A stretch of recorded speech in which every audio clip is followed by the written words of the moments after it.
ওম শান্তি। 17/2/2024 প্রাতঃমুরলি বাপদাদা মধুবন।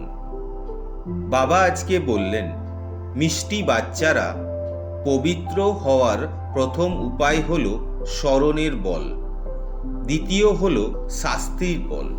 তোমাদেরকে স্মরণের বলের দ্বারাই পবিত্র হয়ে উচ্চপদ প্রাপ্ত করতে হবে।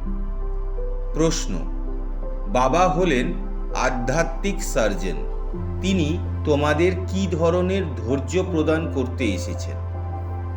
উত্তর: জাগতিক সার্জন যেমন রোগীকে ধৈর্য প্রদান করে বলেন যে এখনই রোগ সেরে যাবে, বাচ্চারা তোমাদেরকেও আধ্যাত্মিক সার্জন ঠিক সেইভাবেই ধৈর্য প্রদান করে বলেন যে বাচ্চারা, তোমরা মায়ার থেকে প্রাপ্ত রোগে ঘাবড়ে যেও না। সার্জন ওষুধ দেন, তাই এই সব রোগ দূর হয়ে যাবে। যখন অজ্ঞানী ছিলে তখনও যে চিন্তা আসেনি, এখন তো আসবে, কিন্তু তোমাদের সব কিছু সহ্য করতে হবে। একটু পরিশ্রম করো, তোমাদের সুখের দিন এলো বলে এলো। ওম শান্তি। ধারণার জন্য মুখ্য সার। 1 নম্বর, দেবতাদের মতো গুণ নিজের মধ্যে ধারণ করতে হবে।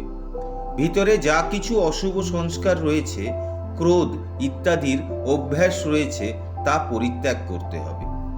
বিকর্মাজিত হতে হবে, তাই এখন যেন কোনো বিকর্ম না করা হয়। 2 নম্বর, হীরে সম শ্রেষ্ঠ হওয়ার জন্য জ্ঞান অমৃত পান করতে এবং করাতে হবে। কাম বিকারের উপর সম্পূর্ণ বিজয় প্রাপ্ত করতে হবে। নিজেকে শতপ্রধান বানাতে হবে। স্মরণের শক্তির দ্বারা পুরনো সব হিসেব নিকেশ মিটিয়ে ফেলতে হবে।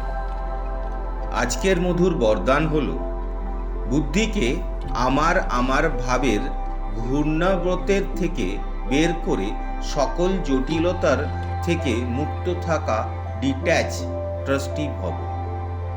বুদ্ধি যখন কোনো কারণে জটিলতায় জড়িয়ে পড়ে, তখন বুঝবে যে নিশ্চয়ই কোনো না কোনো আমার ভাব আছে।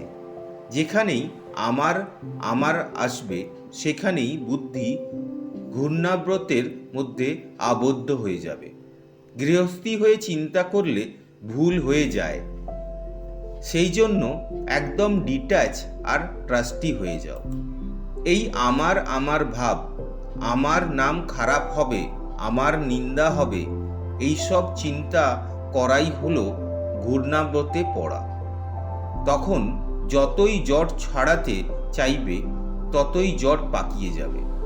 সেই জন্য ট্রাস্টি হয়ে এই ঘূর্ণাবর্তের থেকে মুক্ত হয়ে যাও। ভগবানের বাচ্চারা কখনো ঘূর্ণাবর্তের মধ্যে আসতে পারে না।